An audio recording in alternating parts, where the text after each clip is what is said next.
ایک سوال ہے جو ہم لوگوں کے مائنڈ میں بہت آ رہا ہے کہ آخر یہ جو بیماری ہے کورونا وائرس، پوری دنیا جو آج لاک ڈاؤن ہو چکی ہے، آخر یہ بیماری کیوں آئی؟ یہ بیماری اللہ کا عذاب ہے یا آزمائش ہے؟ کیا ہے آخر؟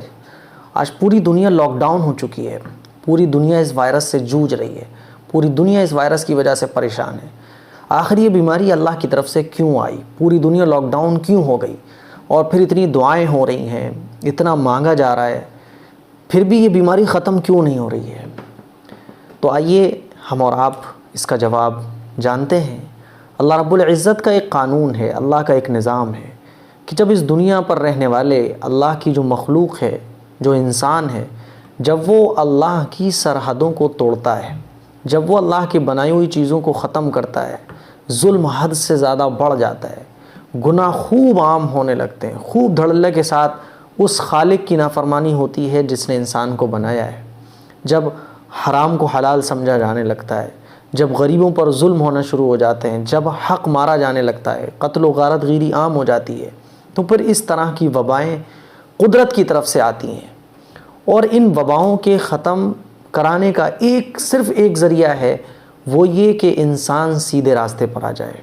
قرآن مجید میں اللہ تعالیٰ ارشاد فرماتا ہے، جگہ جگہ اللہ یہ ارشاد فرماتا ہے کہ ہم تم پر اس طرح کے جو عذاب بھیجتے ہیں وہ اس لیے بھیجتے ہیں تاکہ تم سیدھے راستے پر آ جاؤ، تاکہ تم اپنے خالق کی طرف توجہ کرو اور تم جو غلط راستہ ہے اس کو چھوڑ دو اور سیدھے راستے کو اختیار کرو۔ ہم تمہیں توجہ دلانے کے لیے اس طرف کہ دیکھو اس دنیا کی جو سپر پاور ہے وہ اللہ ہے، اس کی طرف توجہ کرو، تمہیں بنانے والا کوئی خالق ہے، تمہیں بنانے والا کوئی مالک ہے، اس کی طرف توجہ کرو۔ اسی لیے اللہ تعالیٰ اس طرح کے عذاب بھیجتا ہے۔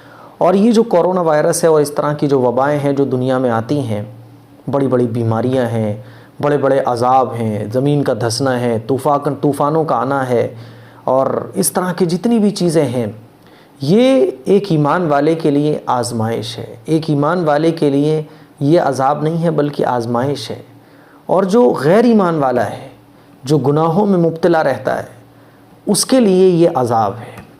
اور جب اس طرح کی آزمائش ہے اور اس طرح کے عذاب اللہ کی طرف سے آتے ہیں تو یہ سب کے لیے آتے ہیں، سب کے لیے، دیندار ہو ان کے لیے بھی، غیر دیندار ہو ان کے لیے بھی، ایمان والا ہو اس کے لیے بھی، غیر ایمان والا اس کے لیے بھی۔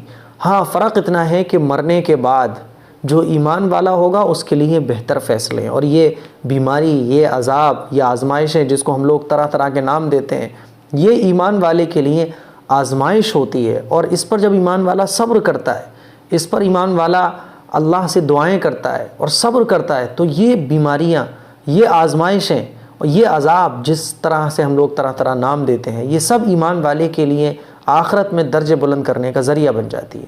اور غیر ایمان والے کے لیے، اس کے لیے یہ عذاب کا ایک ذریعہ بن جاتی ہیں۔ اسی لیے جو آج پوری دنیا لاک ڈاؤن ہے اور یہ جس کو ہم عذاب کہہ رہے ہیں، آزمائش کہہ رہے ہیں، یہ ہمیشہ سے جب انسان اللہ سے بہت دور چلا جاتا ہے، جب گناہوں کی طرف چلا جاتا ہے اور جب وہ اللہ کی نافرمانیاں شروع کر دیتا ہے، تو آپ علیہ الصلوۃ والسلام کے ارشاد ہے کہ قیامت کے قریب ایک زمانہ ایسا آئے گا جب نافرمانی اللہ کی بڑھ جائیں گی اور گناہ بہت زیادہ عام ہو جائیں گے، حرام کو حلال سمجھا جانے لگے گا، تو اللہ کی طرف سے ایسی ایسی بیماریاں آئیں گی جو تم سے پچھلے لوگوں نے نہیں دیکھی ہوں گی، اس طرح کی بیماریاں آئیں گی۔